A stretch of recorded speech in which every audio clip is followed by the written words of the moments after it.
On this week's episode of Hottest Vacation Spots of 2019, we're talking beaches. Whether it be frolicking in the ocean, letting the sea breeze go through your hair, or sinking your toes in the sand, where do you guys like to spend your time chilling on the beach?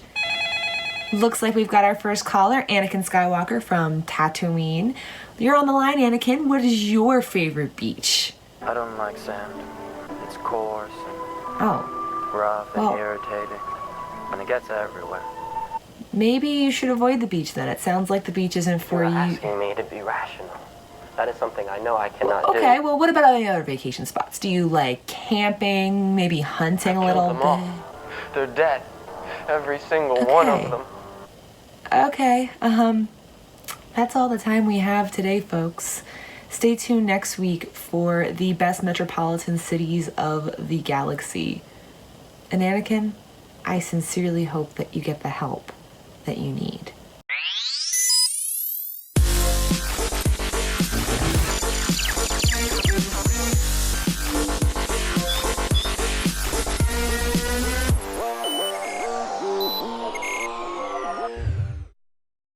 This is a little bit delayed given my trip to Batuu, but here we are, Attack of the Clones, right?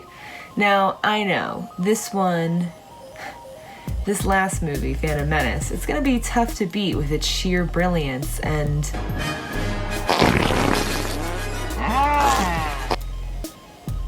Somehow this one still misses the mark. I know I said before that the prequels each have something that I really do enjoy about them, and I love them for what they are. Rewatching this movie reminded me how much of a stretch that is. Second movies and trilogies are supposed to be the most pivotal part of a trilogy. Empire Strikes Back nails this formula.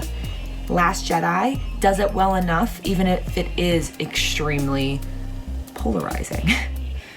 But it still delivers on the movie front better than Attack of the Clones does. Because the writing in this movie, it's not good. Because in The Phantom Menace, we have Jar Jar. And in Revenge of the Sith, we have... But those are easy to overlook, as well as some of the other common complaints in The Phantom Menace, such as the sand speech. But the sand speech is actually rooted in a complaint about the writing, which is bad. And yes, I understand that a lot of this stuff did wind up in the Clone Wars animated series, and we did get extremely good content out of that, but you shouldn't have to make an entire TV show just because you couldn't solidify your story in your movies. It's just damning proof that collaboration is extremely important, given he went pretty much solo, no pun intended, on this movie. But let's discuss performances first, because honestly, I think Hayden Christensen gets put under too much scrutiny for his acting. However, in this movie, I do see what people are talking about. He kind of talks like he's a breathing instructor the entire time, or he's going to a breathing instructor, which is infuriating because I've met Hayden Christensen and he doesn't talk like that in real life. And I know I saw an interview before that he said his ideal portrayal of Anakin was a lot different than what George Lucas directed him to do. So there isn't a whole lot we can do about this. It's just brutal in this movie. He's not even, people say he's whiny. Luke is whiny. Anakin is not whiny. He is angsty beyond belief. And I know he's supposed to be like 20 years old, and that would be okay if we weren't supposed to be spending the whole movie trying to treat him like an adult. Full of angst. He's like straight out of a John Hughes movie angst. And he's not what we thought Vader would have been. He's not this strong hero that we thought we would have seen pre-Vader. And worst of all, his performance in particular is not very sympathetic the entire movie, particularly when he's acting across other actors who are much more sympathetic, such as Natalie Portman, who does an excellent job with what she's given. And I can't emphasize that enough, because the first half of this movie with Natalie Portman, you're like, ah, then you're like, why? But the good thing about this review is I get to talk about Ewan McGregor a little bit more. The last one, he's not in it that much. This one, he's in it a lot more. And it doesn't make any sense. But Ewan McGregor himself is extremely talented. And one of my favorite parts of the prequel films in general, and the most universally accepted part of the prequels, is that his portrayal of Obi-Wan Kenobi is God tier. And I'm not just saying that because moms on Facebook get him confused for Jesus around the holidays. He actually studied Alec Guinness's portrayal of Obi-Wan and tried to mimic it. So if you ever compare the two performances, you can actually see that Ewan McGregor takes a lot from Alec Guinness, which I think is the true way to do one of these casting a younger actor thing. Also somebody who is substantially younger. Let's get into my least favorite part of the entire movie. The romance. For one thing, you know it's bad when your lead actors have no chemistry whatsoever. Like, if I were to put two pieces of drywall in front of each other, there would be more sexual tension than between Natalie Portman and Hayden Christensen.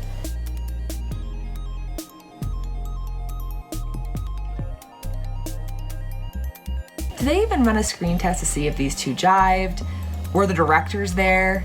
Were the actors there? Because I cannot believe that somebody was sitting behind a camera, or no camera, or in a casting room, and was like, yeah.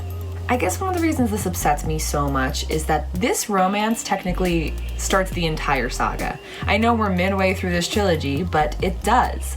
Because everything we get in the next trilogy is because of what happens between them. It just feels like George Lucas is too concerned in this one with foreshadowing Anakin's brooding future and, you know, showing him lash out on a bunch of Tusken Raiders and scream about how he's not a rational person, as opposed to developing a strong relationship between these two that would hurt more when it came crashing down, as opposed to being like, here's this angsty kid that Padme for some reason is gonna fall in love with. And honestly, it does make you think for some reason she likes him, because it makes no sense. Like, her story for 90% of this movie is rebuffing him. She's just like, and it doesn't make any sense why she likes him.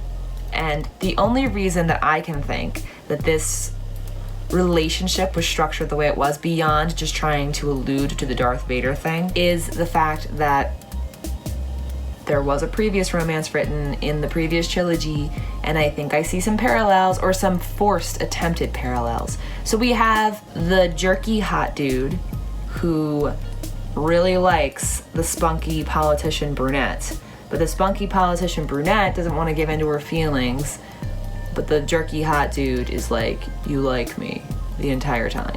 So let's talk about timing in comparison to these two couples. So Han Solo and Princess Leia start out hating each other, pretty much. I mean, he probably hates her a lot less than she hates him, but you know, it's there. He's definitely annoyed with her. Then Han Solo has a change of heart. They bond together over a common goal, and then over the next few years, they presumably have sort of a will they, won't they relationship. To which, in The Empire Strikes Back, Han Solo is annoyed that Leia is just not acknowledging, based on real things, not just years of not seeing her and just being like, okay. And Han is actually, even though he teases her and he kind of is like, oh, like we should be together the whole time, like tries to flirt with her, he's not as pushy as Anakin. However, Anakin and Padme meet when Anakin is 10, Padme is 14. There's no romance expressed between them in the first movie. And then 10 years later, so over the next 10 years, Anakin spends that time apparently obsessing over Padme and falling in love with an idea of a woman as opposed to the actual woman. No problem there. And then when Padme meets him, you know, as opposed to like meeting this guy who she could like potentially fall in love with, like in the sense like he's a grown man and just displaying how he's changed. I mean, obviously he's changed, but displaying how he's changed, he just kind of whines and pouts about it the whole time and gets mad at her for not liking him and makes all these moves at her.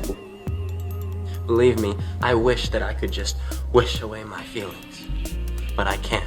Now let's talk about the jerk thing. For one thing, Anakin isn't even supposed to be a jerk.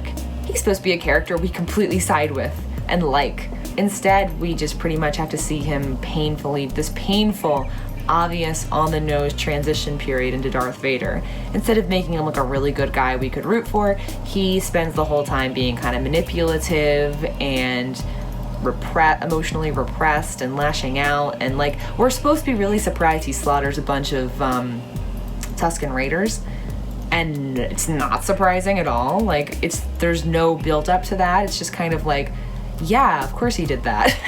He kind of gives serial killer vibes. Of course he did that. That was just an outlet. And Han is a jerk. But you know who else is a jerk right back? Leia. She doesn't take any of his shit. She gives it right back, and if anything, she's meaner to him most of the time. She expressed her true feelings for me. What? Why, you stuck-up, half-witted, scruffy-looking nerf herder! Anakin, it's obvious why he likes her. Annie? My goodness, you've grown. You're making fun of me. Look, whatever happens out there, follow my lead. I'm not interested in getting into a war here. As a member of the Senate, maybe I can find a diplomatic solution to this mess. Gather what troops you can. We've got to get to that hangar. Get a transport. Hurry! We call this a diplomatic solution? No, I call it aggressive negotiations. Whereas Anakin, Now that I'm with you again, I'm in agony. I will be the most powerful Jedi ever. The trouble is that people don't always agree. Well, then they should be made to. She hardly even recognized me, Jar Jar. I thought that we had decided not to fall in love. has none of those qualities. Up until the very end, she's rebuffing him. And then out of nowhere, she hits us with, I truly, deeply love you. Which makes me so mad. Now, to cleanse my palate and talk about the best part of the movie, the scenery. But it's true, when you see Naboo, all you can think of is, Didn't know there was this much green in the whole galaxy. one of my favorite things about the prequel trilogies is how much George Lucas does explore with scenery and the diversity of alien culture, and that falls under the Caminos as well. Not people. He doesn't, we're still rocking it with one black guy and one woman. But we do have a wide variety of different aliens and creatures. I know we saw that with Jar Jar in the last one, but the Caminos are really, the Kaminoans are very cool in this one. Kind of makes you wonder why he didn't go with a different species for the clones, but the only thing I can think of is that it's cheaper. And Camino is pretty cool too with the pouring rain. I really do enjoy that scene, that fight scene, because it's just, I like elemental aspects to fight scenes. In The Force Awakens, I like when there's snow. In Revenge of the Sith, I like when there's fire. I am a simple girl of simple means. I definitely wish we could have seen more of Coruscant and whipping through the streets and all that stuff on their plastic sled looking speeder. Can you tell I'm not a cinematographer? But whatever remaining budget they had, they clearly spent on Padme's outfits because they are stunning. She gets so many costume changes in this one. Like, Anakin wears the same tunic the entire time, and Padme has like 50 costume changes. He walks up carrying 3 suitcases of hers, and I'm like, she's a good compact packer. And then she wears like a trillion things with headgear and all, and she looks fabulous. So we talked about the romance, and something epic would have been nice. But there's more to this movie than just the romance, believe it or not. And that is the fact that they try to establish a lot of backstories, including for the clones as well as for Boba Fett. Was this necessary? No. Boba Fett never needed a backstory. George Lucas never respected Boba Fett the way fans wanted him to. He just doesn't have any line. He gets introduced in the holiday special, doesn't have really anything in Empire Strikes Back. He just looks cool and he finds the Millennium Falcon, and people attached a lot of story and background to him. And then in Return of the Jedi, he gets accidentally killed and thrown in a Sarlacc pit.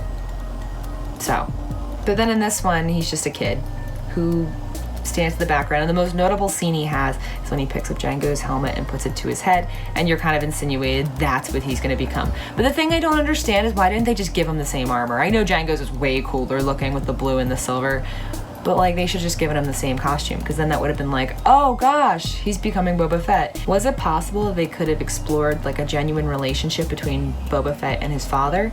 Yes. Was it possible that Boba just didn't have to be a clone for no reason? Yes. Could they have given Boba Fett a personality, since he's an unaltered clone? Yeah. But did they do any of that? No.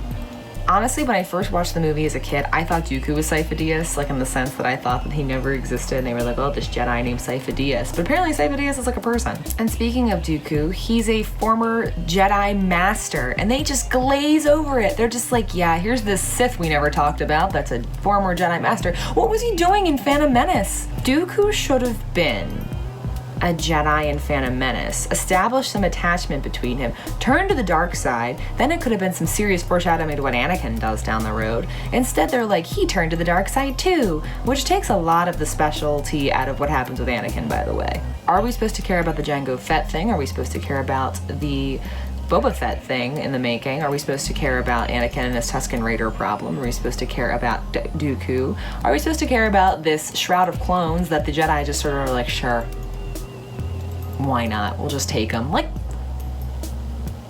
begun. The Clone War has. There's just too many moving pieces here villain-wise, and none of them really get fleshed out because of this. But of course we have to talk about the lightsaber scene, because, you know, we've been asking for a long time to see this many Jedi in live action, totally kick butt, like an array of blue and green. Does it make any sense, really, that they just come raining down here? Not really. Do we need that many Jedi to fight droids? Not really. Not really.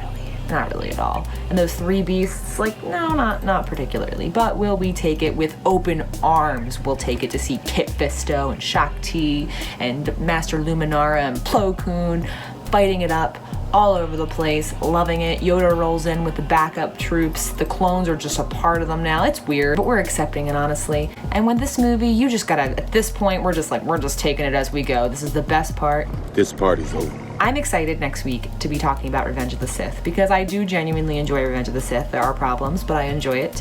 As opposed to this one is like a watch when you're drunk with friends kind of movie. May the Force be with you, and you guys have a great day.